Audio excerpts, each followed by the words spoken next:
Euzu billahi mineşşeytanirracim. Bismillahirrahmanirrahim. İnnel hamdelellahi nahmeduhu ve nestainuhu ve nestağfiruhu ve na'uzu billahi min şururi enfusina ve min seyyiati a'malina. Men yehdihillahu fela mudille lehu ve men yudlil fela hadiye lehu. Ve eşhedü en la ilahe illallah vahdehu la şerike lehu ve eşhedü enne Muhammeden abduhu ve resuluh. Ya eyyühellezine amenu taqullaha hakka tukatihi ve la temutunne illa ve entum muslimun. Ya eyyühellezine amenu taqullaha ve kulu kavlen sadida. يصلح لكم أعمالكم ويغفر لكم ذنوبكم ومن يطيع الله ورسوله فقد فاز فوزا عظيما يا أيها الناس اتقوا ربكم الذي خلقكم من نفس واحدة وخلق منها زوجها وبث منهما رجالا كثيرا ونساء واتقوا الله الذي تساءلون به والأرحم إن الله كان عليكم رقيبا أما بعد فإن أصدق الحديث كتاب الله وخير الهدي هدي محمد صلى الله عليه وسلم وشر الأمور محدثاتها وكل محدثات بدعات وكل بدعات ضلالة وكل ضلالة في النار صدق رسول الله فيما قال أو كما قال الله في كتاب الكريم بسم الله الرحمن الرحيم والعصر إن الإنسان لفي خسر إلا الذين آمنوا وعملوا الصالحات وتواصوا بالحق وتواصوا بالصبر صدق الله العلي العظيم. Evet kardeşlerim, Allahu Teala nasip ederse bugünkü ders konumuz İslam hukukunda ve bir Müslümanın hayatında namaz konusu üzerine duracağız. Namazın önemi, ehemmiyeti, namazın İslam'daki yeri üzerine duracağız. Çünkü gerçekten günümüz Müslümanları mesela biz anadan, babadan, atadan namaz ibadetlerini öğrenmişiz. Dedelerimiz, babalarımız onlardan bize kadar intikal etmiş ama bir Müslümanın özellikle namaz konusunda namazın hassasiyeti, namazın İslam hukukundaki yeri, bir Müslümanın namaza bakışı, ibadetlerini önemsemesi, üzerine durması konusunda mesela biz bazı şeylerin ciddiyetinde değiliz. Aslında kişinin İslam'ını hükmeden amellerin başında önce kelime-i şehadet gelir. Ondan sonra Nebi Aleyhisselatü Vesselam sahih hadislerde bildirdiği üzerine namaz ve zekat gelir. Bir insanın İslam'ına, imanına hükmeden kelime ve kavram budur. Hatta biz ne dedik? Dedik ki usulü din kavramında kişinin mesela ulema özellikle Şafii, Hanifi, Maliki ve Hanbeli fark etmez. 4 mezhep de icma etmiştir. Bu konuda Nebi Aleyhisselatü Vesselam'dan da bize sahih hadisler ulaşmıştır. Aleyhisselatü Vesselam ehli kıble olan yani namaz ibadetini, farizesini yerine getiren, kelime-i şehadet getirip o farizeyi hakkıyla yerine getiren kimsenin Müslümanlığına hükmetmiştir. Hatta biz de şunu söyledik, dedik ki adam Kur'an'dan bir ayet inkar etmediği müddetçe ve tevatür veya mütevatir veya hasen sahih olan bir sahih hadisi yani ümmetin icma ettiği bir hadisi inkar etmediği müddetçe veya dinin usulü olan herhangi bir konuda İslam'la ihtilaf etmediği Allahu Teala'nın kitabı, peygamberin Aleyhisselatü Vesselam'ın tariki yoluyla bir zıtlığa girmediği müddetçe her namaz kılanın İslam'ını ümmet hükmetmiştir, icma etmiştir. Ondan dolayı namaz dinin direğidir, namaz dinin sütunudur. Hatta hadis-i şerifte as-salatul imadul din diyor Nebi Aleyhisselatü Vesselam. Bir binayı ayakta tutan, bir yapıyı ayakta tutan, bugün dünyadaki işte gökdelen dediğimiz, yüksek binalar dediğimiz onları ayakta tutanın kolon sistemi olduğunu, imad sistemi olduğunu hepimiz biliyoruz. İslam'ı da ayakta tutan bir insanın Müslümanlığını, Allahu Teala'nın nezdinde onun Müslümanlığına hükmedecek olan kavramın da ne olduğunu, namaz olduğunu ayetlerde biliyoruz. Hatta Allahu Teala özellikle Fatiha'dan sonra Bakara suresinde açık ve net olarak müminlerin ve muttakilerin özellik ve vasıflarını verdiği zaman, onları övüp de ehli cennet olduklarını, kurtuluşa erenler olduklarını söylediği zaman özellikle Allahu Teala imandan, gaybi imandan sonra yani gerçekten Allah'a ve ahiret gününe ve Hz. Muhammed Aleyhisselatü Vesselam'ın Resullüğüne, Nebiliğine imandan sonra Allahu Teala namaz ve zekatı zikrederek onlar namazlarını kılar ve Allah yolunda infak ederler, zekat verirler veya fakire yani ihtiyaç sahibine de tasadduk ederek diyerek mümin olmanın, kurtuluşun bir sebebi olarak tarif etmiştir. Hatta ayet-i kerimede elif, la, mim ki bunlar bu harflerin anlamı Allahu Teala dışında kimse bilmez. Hatta eski Arap kültüründe ve edebiyatında bunlar ihtar harfleridir. Yani bu harfler bir şeyin önüne Araplar bir hitabet yaptıkları zaman harflerle yani yalın harflerle başlar ki burada bir şunu ima ederlerdi. Burada çok önemli bir ilan, çok önemli bir uyarı, insanların ciddiye alacağı, dikkate alacağı bir şey vardır. Yani bir münebbihat, nasihat, öğüt veya tehdit vardır gibisinden bunu kullanırlardı. Hatta tefsirciler de bunu bu şekilde ne yapmışlardır? Bize nakletmişlerdir. Ama aynı keza Allahu Teala bu ayet-i kerimede bunu zikrettikten sonra şöyle diyor. Şöyle diyor.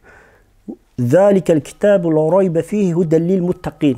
Bu kendisinden şüphe olmayan, bu kendisinde şüphe olmayan derken gerçekten iman etmiş, Allahu Teala'ya teslim olmuş kullar için kendisinde şüphe olmayan bir kitaptır. Ve Allahu Teala Kur'an-ı Kerim'de de yeryüzündeki bütün kafirlere, bütün beşeri düzenlere ve sistemlere meydan okuyarak diyor ki eğer siz bu kitaptan şüphe duyuyorsanız bunun bir benzerini getir. Tabi o dönemde biliyorsunuz ki Kur'an Nebi Aleyhisselatü Vesselam en büyük mucizesidir. Bu mucizenin şu özelliği vardır. Aleyhisselatü Vesselam geldiği Arap toplumunda şiir dediğimiz şairlik ve edebiyat doruk noktasındaydı. Ondan dolayı Allahu Teala da gerçekten mükemmel, muazzam güzellikte ne yapmıştır? Bir şiir kitabı göndermiştir. Hem hüküm muhkem, aynı keza şiirsel bir dille ve insanların ruhuna hitap eden bir kitap olarak göndermiş. Ve Rabbül Alemin bu ayeti başlarken bile bunu dile getirerek diyor ki bu kendisinde şüphe olmayan bir kitaptır. Allah'a karşı gelmekten sakınanlar için yol göstericidir. Ve o Allahu Teala'dan sakınanların birkaç özelliğini de Kur'an ayeti şöyle bildiriyor. اَلَّذ۪ينَ يُؤْمِنُونَ بِالْغَيْبِ وَيُقِيمُونَ الصَّلَاةَ وَمِمَّا رَزَقْنَهُمْ يُنْفِقُونَ diyor. وَمِمَّا رَزَقْنَهُمْ yunfikun diyor. Onlar gaybe iman eder. Gayb nedir? İmanın bir rüknudur, şeklidir. Kişinin gerçekten kendisini yaratan, yoktan var eden Allahu Teala olduğundan şüphemiz yok. Şu evreni, uzayı, fezayı ve bu var olan bütün yıldızları, sistemleri gerçekten bir hiçlikten yaratan, kun feyekun, ol der ve olu verdiğine biz kanaat etmiş, iman etmiş bulunuyoruz. Biz Rabbül Alemin'i görmedik. Biz Hz. Muhammed Aleyhisselatü Vesselam'ı da görmedik ama biz iman da ediyoruz ki Hz. Muhammed Aleyhisselatü Vesselam Hz. Cibril-i Emin yoluyla kendisine gelen vahiy insanlara iletmiş ve bugün biz Müslümanlar olarak da biz de buna iman ediyor ve kabul ediyor ve bu yolu benimsiyoruz. Aynı keza ne yapıyoruz? İnanırız ve namazı da dosdoğru kılarlar. Kendilerine rızık olarak verdiğimiz, yani insanlar mesela çalışır, çabalar, bir emek sarf eder. Karşılığında evini zor geçindirecek 2000 lira veya asgari ücret veya onun üstünde bir maaş alır. Kendisine rızık olarak verdiğimizden Allah yolunda infak ederler derken, yani bu zenginin vermesi ayrı bir şeydir. Ama fakir olup da imkanları darken de Allah yolunda infak edenlerin daha önemli olduğunu, çünkü onlar da Allahu Teala yolunda infak eder ve Allah yolunda harcadıkları hiçbir kuruşun hesabını yapmazlar diyerek Rabbül Alemin o müminlerin bu özelliğini de dile getiriyor. وَالَّذ۪ينَ يُؤْمِنُونَ بِمَا اُنْزِلَ اِلَيْكَ وَمَا اُنْزِلَ مِنْ قَبْلِكَ وَبِالْآخِرَةِ هُمْ يُوقِنُونَ diyor. Onlar sana indirilene ve senden önce indirilen bütün kitaplara, gönderilen bütün Resullere inanır ve iman ederler ki biz hiçbirimizin bu konuda Müslümanların bir şüphesi yok. Ahirete de kesin olarak, mutlak olarak inanır ve bu dünya hayatında yaptıkları her şeyin mutlaka karşılığının ölümden sonra kendisine bulacağına kanaat eder. Aynı keza günahlar ve aynı keza hayır ve ecirler olarak da hepsine mutlak bir iman, mutlak bir teslimiyet olduğunu söyler. Zaten bir insanın ahiretten yana Allahu Teala'dan ve ondan sonraki hayatla alakalı şüphelerinin olması demek, o insanın hakkıyla Allahu Teala iman etmediğini, gaybe tam bir teslimiyet göstermediğinin bir işareti ve delilidir. Ve aynı keza ulaike ala hudde min rabbihim ve ulaike humul muflihun. İşte onlar Rablerinden gelen bir doğru yol üzerinedirler. Bir yol üzerinedirler. Yani hidayet yolu üzerinedir.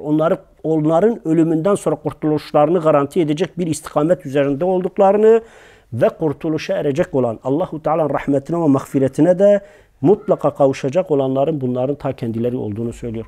Ama Allahu Teala bu ayet-i kerimede ne şartı koşuyor? Namaz şartını koşuyor. Yani namaz ve Allah yolunda infak etmek. Aynı keza Kur'an-ı Kerim'deki bütün ayet-i kerimelerde de Allahu Teala namaz ve zekatı kesinlikle beraber zikretmiş ve bütün Allah'a ve ahiret gününe iman eden insanların namaz ve zekat konusunda gerçekten sıkı bir şekilde bu ibadetlere sarılmaları gerektiğini söylüyor. Ama dikkat ederseniz Nebi Aleyhisselatü Vesselam sahih bir hadisinde kişinin kıyamet günü ilk sorguya çekileceği amelin namaz olduğunu söylüyor. Mesela bir adam La ilahe illallah Muhammed Resulullah der. Der ki Allahu Teala haktır. Kıyamet günü haktır. Mahşer haktır. Namaz haktır. Oruç haktır. Zekat haktır. Hepsi haktır. Ama o insan tembellik edip de Allahu Teala'nın bu konudaki namaz konusundaki hükmünde zafiyet gösterdiği zaman benim mezhebim olan İmam Şafii ve aynı keza bir kısmımızın mezhebi olan İmam Ebu Hanife veya İmam Malik'e göre bu insan iman ettiği için küfre girmemiştir ama fasıktır, günahkardır, vebal ve mesuliyet altındadır. Aynı keza yalnız şöyle bir durum da var. Böyle bir adama Allahu Teala'nın hiçbir güvencesi yoktur. Nerede yoktur? Mahşerde, kabirde, mizanda, sıratta bir güvencesi yoktur. Onun kesin olarak kurtulacağını ve hiç azaba maruz kalmadan cennete gireceğine dair bir güvencesi yoktur. Ama Nebi Aleyhisselatü Vesselam müttefikun aleyh verdiği sahih aslında, yani sahih olarak verdiği, Tirmizi'nin de sahihlediği bir hadiste kulun amellerinin ilk sorgulanacağı şeyin mutlaka kıyamet günü namaz olduğunu, bu salih olursa kişinin mutlaka kurtulacağını, yani namazı salih olur, namazını tam verir, Allahu Teala o namazdan razı olduğu takdirde bütün amelinin de bir şekilde Allahu Teala tarafından tamamlanacağını, Rabbimin de onu affedip cennete koyabileceğini de söylemiş. Ama eğer namazda eksiklik ve noksanlık olursa Rabbimin o kul üzerinde hiçbir neyi yoktur, hiçbir güvencesi, hiçbir sözü, hiçbir ahdi olmadığını açık ve net olarak söylüyor. Onun için zaten Müslümanın namaza ve namaz nevi olan ibadetlere çok hassas olması gerekiyor.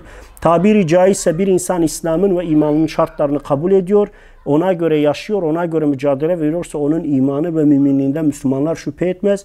Ama eğer onda noksanlıklar ve kısıtlıklar söz konusuysa o zaman onun için tehlike arz eden bir durum var. Aynı keza Sahih Cami'de Albani de bununla alakalı kulun amellerden ilk sorgulanacağı şey namazdır. Bu salih olursa diğer amelleri de salih olur.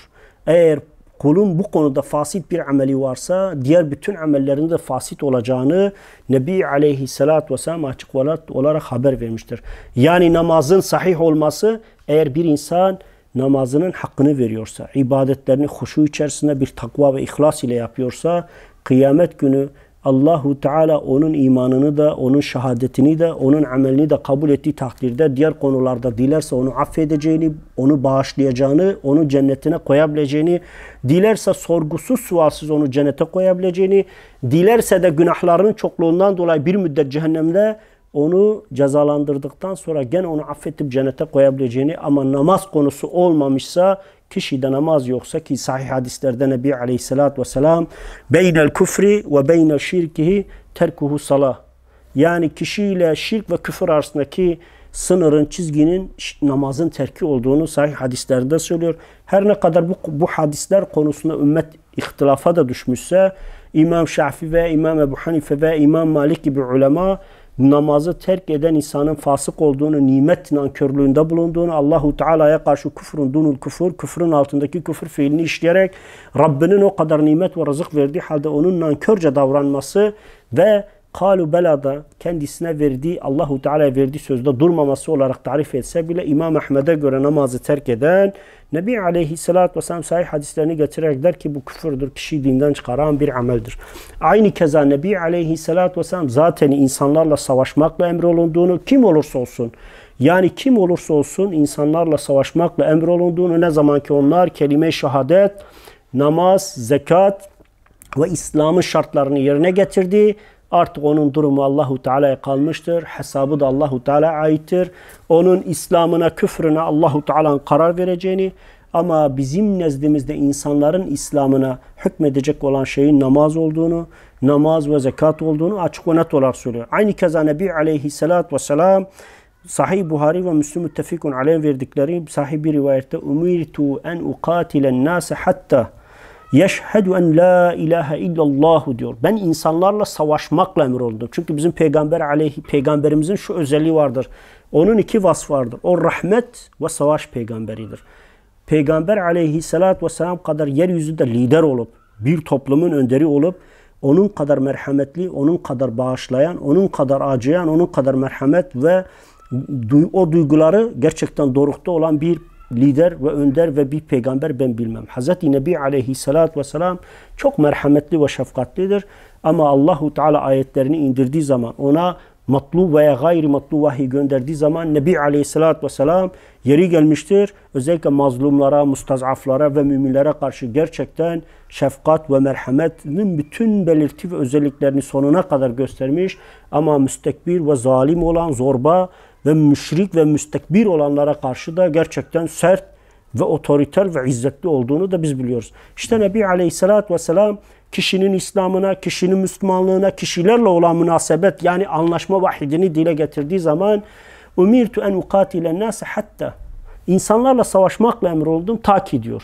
Ne desinler? Yeşhedü en la ilahe illallah ve enne Muhammeden Resulullah. Ne zaman ki la ilahe illallah, Allahu Teala'dan başka ilah yok, Allahu Teala'dan başka kanun koyucu yok, Allahu Teala'dan başka insanlara önderlik eden, insanları yöneten insanlar için yasama, yürütme, kanun koyucu hiçbir merci yok desinler. Sonra benim Resullüğümü ve Nebiliğimi tasdik etsinler. Bugün Allahu Teala'nın tek bir ilah olduğunu kabul eden Hristiyan toplulukları da var. Yahudi toplulukları da var. Başka dinlere mensup topluluklarda da tek bir ilah inancı var. Ama Allahu Teala onlardan iman kabul etmediği gibi onların küfrünü de hükmediyor. Neden? Çünkü kendi gönderdiği, daha önce gönderdiği Tevrat, Zebur ve İncil gibi kutsal metinler veya anayasal vasfı olan kitapları tahrif etmiş. Allahu Teala iftiralar atfettiklerinden dolayı Rabbül Alemin kıyamet anına kadar, İsa Aleyhisselam'ın vefatına kadar, yeryüzüne kıyamet sürecine kadar ne yapmıştır? Son bir kitap göndermiş ve o kitabın şartı da Muhammeden Resulullah'dır. Muhammed'i Resul olarak kabul etmek, Muhammed Aleyhisselatü Vesselam'ın Allah tarafından gönderildiğine iman etmek. Çünkü onu inkar ettiği zaman doğal olarak o insan Allah'ın gönderdiği anayasayı ve hukuku da inkar etmiş olur ki herhalde yeryüzünde bundan daha büyük bir küfür usulü de söz konusu olmaz. Onun için Nebi Aleyhisselatü Vesselam bunu dile getiriyor. Ve enne Muhammeden Resulullahi ve yuqimûnes salate ve yu'tûnez zekat diyor. Ne zaman ki diyor kelime şehadet getirdiler, namaz kıldılar ve Allahu Teala'nın kendilerine farz kıldığı zekatı verdiler. İşte ben onları korumak, onları himaye etmek, onları her türlü dünyada nüsibet ve beladan, şiddetten veya cezadan sakındırmak, onlara dünya hayatında gerçekten yaşamaları için her türlü olumlu ortamı, zemini hazırlamakla mükellefim diyerek aslında insanların ve Müslümanların namazın dindeki yerini, namazın imandaki yerini, namazın İslam hukukundaki yerini anlaması ve algılaması açısından en mükemmel sahih hadislerden biridir.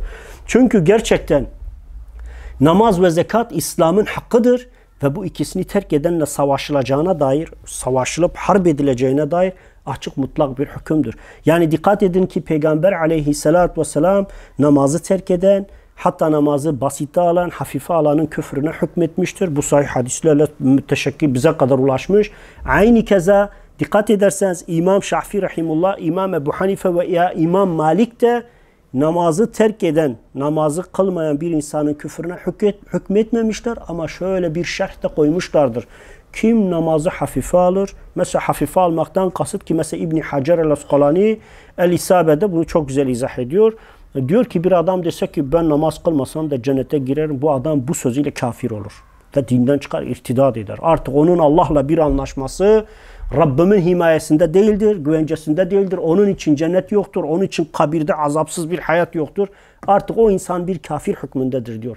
Aynı keza bir adam çıkıp dese ki mesela bazen bazı sapık topluluklar var bu coğrafyada, diyorlar ki ya Kur'an'da namaz geçmiyor. Doğrudur, namaz Farsça bir kelime ama Allahu Teala salat kelimesini Kur'an-ı Kerim'de geçiriyor. Salat kelimesi namaz demektir. Tam her ne kadar salat kelimesi dua anlamına da gelse fiili dua yani namazın kendisi olarak tarif edilir. Ayetler de bunu söylemiş. Nebi Aleyhisselatü Vesselam da sünneti ve siretiyle bunu birebir hayatında tatbik etmiştir. Onun için başka bir hadis-i şerifte de Nebi Aleyhisselatü Vesselam açık ve net olarak şunu söylüyor. Bunu da 3 değil 6-7 küsur değişik rivayet ve her biri de farklı bir sahabe tarafından rivayet edilen tabiri caizse tevatür bir hadisten bahsediyoruz. Aleyhisselatü Vesselam yani kelime şehadetin şartlarını ortaya koyuyor ve diyor ki ne zaman ki bir insan bunu yaptı hem Allahu Teala'dan hem de Resulünden himaye almıştır. Yani Allahu Teala'nın üzerine vaciptir ki o kulunu azap etmesin ki açık bir küfrü, sapıklığı veya kul hakkı boynunda yoksa. Yani bir insan namazını hakkıyla eda eder ve kelime şehadet halini, kelime tevhidin anlamını bozmayacak bir hal üzerine bulunursa Allah'ın ona bir vaadi vardır. Ne vaadi vardır? Ona azap etmemek, onu cennetine koymak. Ancak kul hakkı müstesna demiştir. Kul hakkı ve bazen büyük kebair günahlar ki o da tövbesiz ve istiğfarsız mutlak bir pişmanlık duymadan yapılıp da ölüm şekli olursa o zaman da bu durumu Allahu Teala'ya kalmıştır. Dilerse Rabbim affeder ama dilerse de azap eder. Bu ehli sünnetin görüşü ve içtihadıdır ve düşünce yapısıdır. Başka bir sahih hadiste de Nebi Aleyhisselatü Vesselam Müslümanın namaza bakışı, namazın da İslam'daki yeriyle alakalı umirtu en uqatilen nase hatta yeşhedü en la ilahe illallah ve enne Muhammeden Resulullah ve yuqimûnes salate ve yu'tûne zekate fe izâ feallu zâlik. Diyor ki ben insanlarla savaşmakla emrolundum ta ki onlar ne yapsınlar? Kelime-i şehadeti, kelime-i tevhidi getirsinler. Allahu Teala hiçbir şeyi şerik koşmasınlar. Ne bir beşeri ideoloji, ne bir putu, ne bir zatı, ne bir kabri Allah'a şerik koşmasınlar, ortak etmesinler. Allahu Teala'nın zati ve subuti sıfatları aynı keza bütün vasıfları yani Rabbime has olan isimleriyle de dahil olmak üzere hiçbir konuda hiçbir varlığı Allahu Teala şerik etmemek şartı kaydıyla o insanlar yukimûne salat ve yutûne zekat eğer namaz ve zekatlarını kılacak olurlarsa işte feize fealu ne zaman ki bunu yaptılar zalik şunu yaptılar asumu minni dimâehum ve emvâlehum o zaman bütün benden ve benim ümmetimden ve Rablerinden mallarını ve kanlarını korumuş olurlar. Artık onlar ümmetin himayesi altındadır. Müslümanların korumakla mükellef oldukları canlar içerisine girerler ki bu İslam'ın en hassas özelliğidir. İlla bil hakki İslami diyor. Ancak Allah'ın hakları müstesna, İslam'ın hakları derken bu hadis-i şerifin tefsirine baktığımız zaman ulema şöyle demiştir. Hakkul İslam nedir? Allahu Teala'nın gönderdiği Kur'an anayasasına göre haramlar ve helaller yani serbestler ve yasaklar babında eğer bir adam Allah muhafaza gitti bir evli kadınla zina yaptı kendi de evli kadın da evli bunların recm edilmesi veya irtidat etti küfre girdi öldürülmesi veya yani nasıl diyeyim bir haksız cana kıydı bir mazlumu bir insanı bir Müslümanı öldürdü o hal veya İslam hukukunda işte biliyorsunuz hırsızlığın cezası vardır işte içki içmenin cezaları vardır vesaire bunlar müstesna diyor Nebi Aleyhisselatü Vesselam kalbindeki sakladığının bizimle hiçbir alakası yoktur kalbiyle alakalı biz hiçbir yorumda bulunmayız hiçbir hükümde bulunmayız onun durumunu Allah'a bırakırız ve hisabuhum alallahi ve onun gizlisi hesabı durumu Allahu Teala'ya kalmış. Bizim görevimiz İslam hukuku açısından Nebi Aleyhisselatü Vesselam Sahih Buhari ve Müslim müttefikun aleyhi verdikleri rivayette bizim görevimiz insanları buna davet etmek. Eğer insanlar iman eder, namaz kılar, zekatlarını verirlerse İslam'ın hakkı müstesna olmak kaydıyla artık onlar canlarını, mallarını, her şeylerini bu ümmetten ve İslam'dan benden korumuş olurlar. Yani artık himaye altındadır. Ancak gizlilerine gelince mesela münafıklar Müslüman değillerdir. Tek başlarına kaldıkları zaman namaz kılmaz, ibadetlerini eda etmez. Ama Müslümanların içerisindeyken bir cemaat ve camiaya geldikleri zaman orada ibadet eder. Tek başına kalınca terk eder. Veya kalbinde Allah ve Resulüne karşı bir sevgi yoktur. Aslında bir nefret ve düşmanlık vardır. Ama menfi çıkarları Müslümanlar içerisinde farklıdır. Yani menfi çıkarlar gidiyordur. Böyle bir adamın durumu müstesna. Her ne kadar zahiren bizim nezdimizde Müslüman gözükse Allahu Teala nezdinde Allah onu kafir olarak ama kafirden de eşşed olarak esfele safilin dediğimiz çok buyurun hayvandan bile daha düşük bir terekeye en zalil dereceye kadar düşen ve cehennemde ebedi kalıcılar ama o ibadetlerin ve amellerin kendisine fayda vermediği insan konumuna gelir. O müstesna diyor. Onun için kardeşlerim gerçekten namaz İslam'ın en değerli amellerindendir. Başta ne dedik? Sahih Buhari ve Müslim'in, Tirmizi'nin ve diğerlerin söylediği üzerine aleyhissalatü vesselam kıyamet günü kulun mizana çıkarıldığı zaman, Allahu Teala'nın huzuruna çıkarıldığı zaman ilk sorguya çekilecek amelinin namaz olduğunu. Demek ki ne anlama geliyor? Namaz en değerli ibadet, en mühim ibadet, tabiri caizse Allahu Teala ile kul arasındaki ilk sözleşme ve anlaşmadır.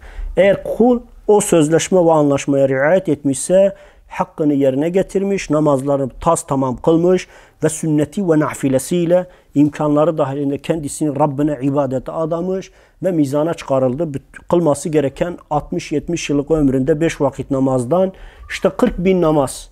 Eğer o 40 bin namazın hepsi kabul olmuşsa tabi Resulullah sallallahu aleyhi ve sellem diyor ki ilk önce diyor farzları getirilir. Mesela farz namazları getirilir.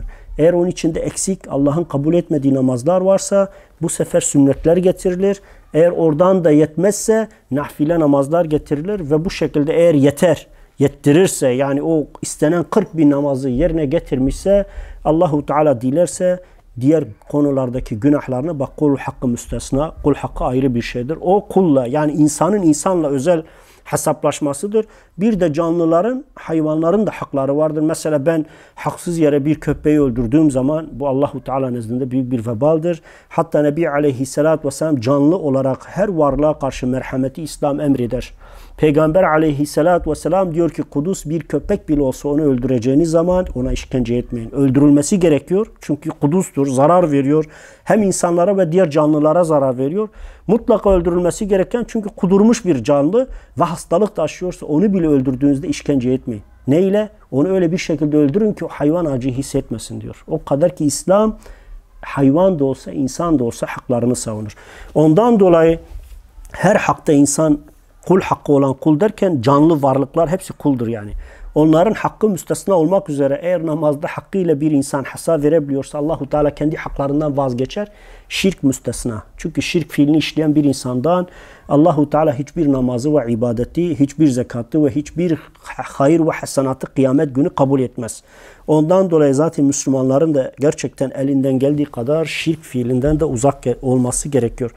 Başka bir rivayette Nebi Aleyhisselatü meşhur Cibril hadisinde Nebi Aleyhisselatü Vesselam Resulullah sallallahu aleyhi ve sellem Cibril hadisinde Cebrail kendisine İslam'dan sorduğu vakit, mesela İslam nedir ya Muhammed diye Hazreti Cebrail aleyhisselamın gelip Peygamber aleyhisselatü vesselam'ı sorguya çektiğini, hatta Buhari ve Müslüm'de de ilk hadislerden kabul edilen meşhur Cibril hadisinde aleyhisselatü vesselama Nebi aleyhisselatü vesselam'a Cebrail İslam nedir diye sorduğunda, yani İslam nedir dediğinde aslında çok önemli bir kavram.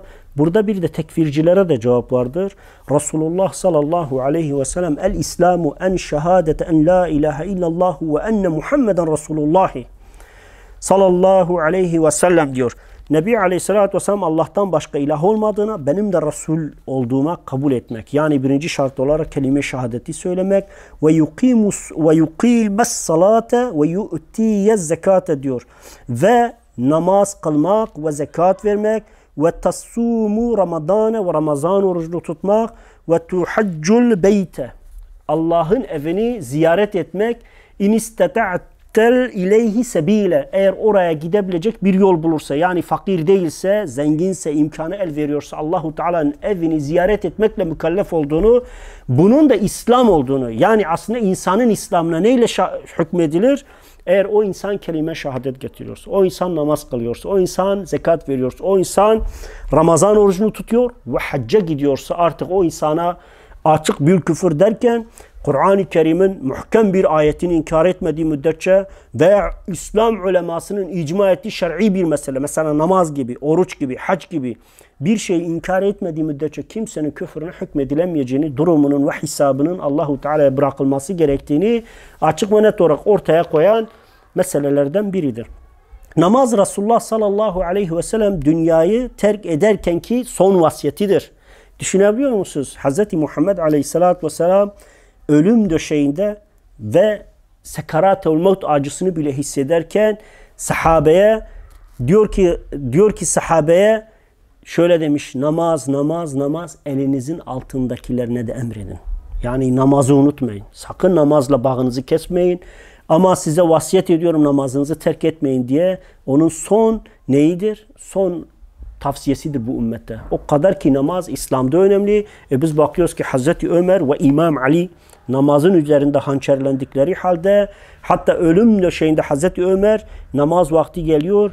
O sahabe ona diyor ki ya Ömer namaz diyor. Kalkıyor diyor ki yani kişiyle şirkle küfür arasındaki amelin namaz olduğunu ve diyor kanlar içerisinde ve gerçekten ölüm noktasında olan Hazreti Ömer'in vücudundan kan aktığı halde, acı ve ızdırap içerisinde olduğu halde kalkıp o namazını eda ettiğini, namazını kıldığını biz biliyoruz. Onun için namazın sahabe nezdinde de çok büyük bir kıymeti var. Çünkü Nebi Aleyhisselatü Vesselam ve aynı keza Allahu Teala Kur'an-ı Kerim'de mesela Meryem suresinde de ve aynı keza Bakara suresinde ve daha nice ayetlerde Allahu Teala açıkça namazla alakalı emirler vermiş. Namazın önemini açık ve net olarak bildirmiş. Onun için فَوَيْلُ لِلْمُصَلِّينَ اَلَّذ۪ينَ هُمْ عَنْ صَلَاتِهِمْ sahun ayetinde ne diyor? Veil olsun o namaz kılanlara ki kıldıkları namazdan gafildirler.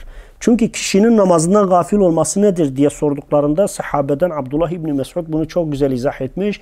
Demiş ki namazları kazaya bırakmak, namazları önemsememek, namazları son dakikaya bırakmak, namazın hakkını vermemek, namazın üzerinde dünyalık meseleleri, bazen şeytan sinsidir, çok hilebazdır. Gelirsen ibadet ederken bile aklına haram olacak şeyleri getirir ki seni o ibadetten alıkoydursun. Onun için Mu'un suresi 4 ve 5'te فَوَيْلُ لِلْمُصَّلِّينَ الَّذ۪ينَ هُمْ عَنْ صَلَاتِهِمْ سَاهُونَ diyor. Veil olsun o namaz kılanlara ki o kıldıkları namazdan gafildirler. Hatta ulema veil dedikleri zaman veilin cehennemde bir vadi olduğunu, namazının hakkını veremeyen, namazı sırat, kıyamet günü mizanda hesabını veremeyenlerin gireceği bir yer olduğunu açık ve net olarak bildiriyor. Onun için onu korumakla Allah tarafından mükellef kılınmışızdır. Ki Allahu Teala özellikle Bakara 238. ayet-i kerime namazlara, özellikle ikindi namazına, Allahu Teala özellikle ikindi namazı, çünkü herkes çalışıyor, işle meşgul ve ikindi vakti insanlar dünya ile çaba sarf ettikleri için gafil kalabilecekleri, kazaya bırakabilecekleri, terk edebilecekleri bir namaz olduğu için özellikle ikindiye devam edin. Saygı ve bağlılık içinde Allah'a kulluk edin. Yani namaza girdiğiniz zaman, namazın üzerine durduğunuz zaman bir adam devletin dairesine gidiyor, bir kaymakam ve valinin huzuruna çıktığında iliğini ve düğmesini bağlıyor, kendisine bir çeki düzen veriyor. Öyle huzuruna gidiyor çünkü devleti temsil eden bir merci ki sıradan bir beşer. Ona karşı bu kadar hassasiyet içerisinde olurken insan Allahu Teala'ya karşı daha saygılı, daha tertipli ve edepli olması lazım. Öyle namazda böyle saygısız, fütursuz, davranışları aşırı bir şekilde namazı bozacak şekilde olmaması gerektiğini, insanın huşuyla, saygıyla ve bağlılık içerisinde o ibadetini eda etmesi gerektiğini açık ve net olarak Bakara suresi 238. ayet-i kerime böyle diyor. Müminun 2. ayet-i kerime, onlar ki namazlarında huşu içerisindedir. Huşu nedir? İnsanın kendisini o ibadete vermesi, huşu, insanın kendisini Allahu Teala'nın huzurunda hissedip o şekilde namaz ve ibadetlerini eda etmesidir ki maalesef bu konuda çok büyük bir zafiyet var. Zaten biz başta ne söyledim dersimizin başında? Dedim ki biz namaz kılıyoruz ama namazı ne olarak kılıyoruz? Babadan, atadan bir miras gibi kılıyoruz.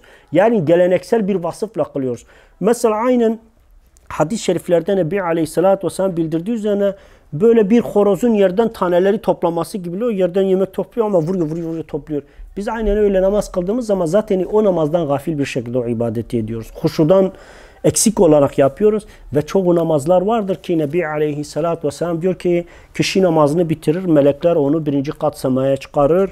Allahu Teala o ibadeti ve ameli kabul etmez. Sanki tükürükmüş, sümükmüş gibi diyor onu gökten adamın yüzüne yapıştırırlar, vururlar. Derler Allah razı olmadı, bundan da kabul etmedi. Çünkü zaten siz o namazı bir huşuyla, bir takvayla, bir ihlasla yerine getirmediniz diyerek o namazın kişinin yüzüne geri vurulduğunu hadislerde bildiriyor. Aynı keza Nebi Aleyhisselatü Vesselam bunu da net olarak söylüyor. Müslümanın nişanesi, müminlerin unvanı nedir? Namazdır.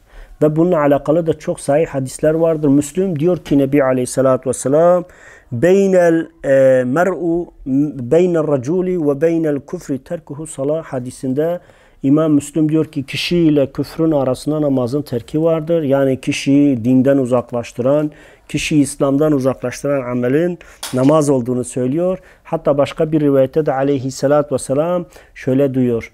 Bizimle onların yani münafıklar arasında farkımız namazdır buyurmuştur. Ahid namazdır. Kim namazı terk ederse kafir olur diyor. Aleyhisselatü Vesselam ki nitekim sahih olarak Tirmizi ve Müslüm'ün ve İbn-i Mecah'ın ve diğerlerin rivayet ettiği hadislerde Aleyhisselatü Vesselam namazı terk eden, namazı önemsemeyen, namazın hakkını, hukukunu vermeyenin küfre gireceğine dair böyle sahih hadisleri çoktur, mevcuttur. Hatta bu konuda ihtilaf vardır ulema içerisinde. Bir takım alimlerimiz der ki evet bu sahih hadislerdir ve Nebi Aleyhisselatü Vesselam namazın önemini, namazın hassasiyetini dile getirmek için bu sert uyarılarda bulunmuş. Demiş ki eğer siz namazı terk ederseniz aslında sizin bir kafirden bir farkınız kalmaz. Gerçekten mesela rahmetli Timurtaş Hoca diyordu ya, Ya biz namaz kılmayana kafir demeyiz ama ancak kafirler namaz kılmaz. O kadar ki önemli bir mesele. Zaten bizim kafirle, bizim küfürle, bizim Allah'ın dini dışındaki yapılarla farkımız yok. Giyimimiz, kuşamımız, tıraşımız, yaşantımız, şeklimiz, şimalimiz hepsi batıya benziyor, Avrupalılara benziyor. Sadece biz doğu insanı olduğumuz için biraz rengimiz, şeklimiz, şimalimiz farklı gösterse bile bizim giyimimiz, kuşamımız, hayatın her alanda biz batıyı taklit ediyoruz. Hatta zaten Nebi Aleyhisselatü Vesselam men teşebbehe bi kavmi fehuvel minhum, kim bir kavme giyimde, kuşamda, işte onların adetleri, örfleri, gelenekleri, kültürleriyle onlara tabi olur, onlara benzemeye çalışırsa fehuve minhum, o da onlardandır diyerek zaten bizi kafirlere ve kafirlerin kıyafetlerinden sakınma konusunda uyarmış. Aynı keza Cündeb bin Abdullah radıyallahu anh Resulullah aleyhissalatü vesselam şöyle buyurduğunu rivayet ediyor. Cündeb bin Abdülillah, Allah ona rahmet etsin, güzel bir sahabedir ve sağlam bir sahabedir. O da diyor ki ben Nebi aleyhissalatü vesselam'dan duydum. Aleyhissalatü vesselam şu vasıf ile namazın önemini ve ehemmiyetini dile getirmek için şöyle emretmiştir. Aslında kişinin İslam'la bağı başta ne dedik? Dedik ki biz ehli kıbleyi tekfir etmeyiz. Ehli kıbleyi tekfir etme ve sebebimizin başında Nebi aleyhissalatü vesselamın namaz kılanların İslam'ına hükmetmesiyle alakalıdır. Ve okuduğumuz sahih hadislerde, burada da dile getirdiğimiz hadislerde Allahu Teala ayetlerde de müminlerin bir özelliği ve vasfı olarak namazı ve zekatı dile getirmiştir. Yani bir adam kelime-i şehadeti söylüyor, namazını kılıyor ve zekatını veriyorsa o adam Müslümandır. Müslümanlığın bir vasfı ve niteliği, İslam'ın bir özelliğini taşıdığını söylüyor. İşte men salla salatena ve istakbele kıbletena ve akele zebihatena fezalikel muslim lehu zimmetullahi ve zimmetu rasulihi diyor. Nebi aleyhissalatü vesselam kim namazımızı kılar, kıblemize yönelir, kestiğimizi yer. O Müslümandır. Allah'ın zimmeti, himayesi ve Resul'ün zimmeti ve himayesi onun üzerinedir diyor. Artık o Müslümanlığına hükmeder. Peki namaz kılmayanın bir Allah ve Resulünden bir zimmeti olma durumu var mı? Yok. Allah'ın da Resul'ün de böyle kullar üzerinde bir zimmeti yok. Zaten okuduğumuz hadis-i şerifte de bizimle onlar kafirler arasında ahittir, namazdır. Kim namazı terk ederse kafir olur derken artık Allah'ın himayesinden namazı terk edenin çıktığını ve bundan dolayı Allahu Teala'nın yarın onu cennetine koyacağına dair hiçbir güvencesinin olmadığını, Allahu Teala onu namazından dolayı azap edeceğini, cehenneme sokacağını da açık ve net olarak hadisler söylüyor.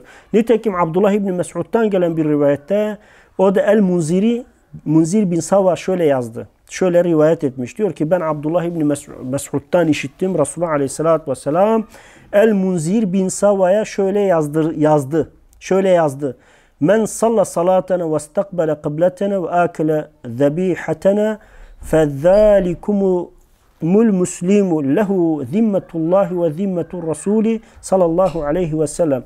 Kim namazımızı kılar, namazımızı kılar, kıblemize yönelir, kestiğimizi yerse işte o Müslümandır. Allah'ın zimmeti, Resul'ün zimmeti, himayesi onun üzerinedir buyurmuştur. Bu da sahih olarak rivayet ediliyor. Nebi aleyhissalatü vesselam kişinin himaye altına girmesi, Allah ve Resul'ün himayesinin altına girmesinin şartı onun namaz kılması olarak açık ve net olarak dile getiriyor. Ve bu şekilde çok sahih hadisler vardır. Onun için gerçekten Müslümanlar ne olmak zorunda? İbadetlerini eda etmek zorunda. Namazla bağını kesmemek zorunda.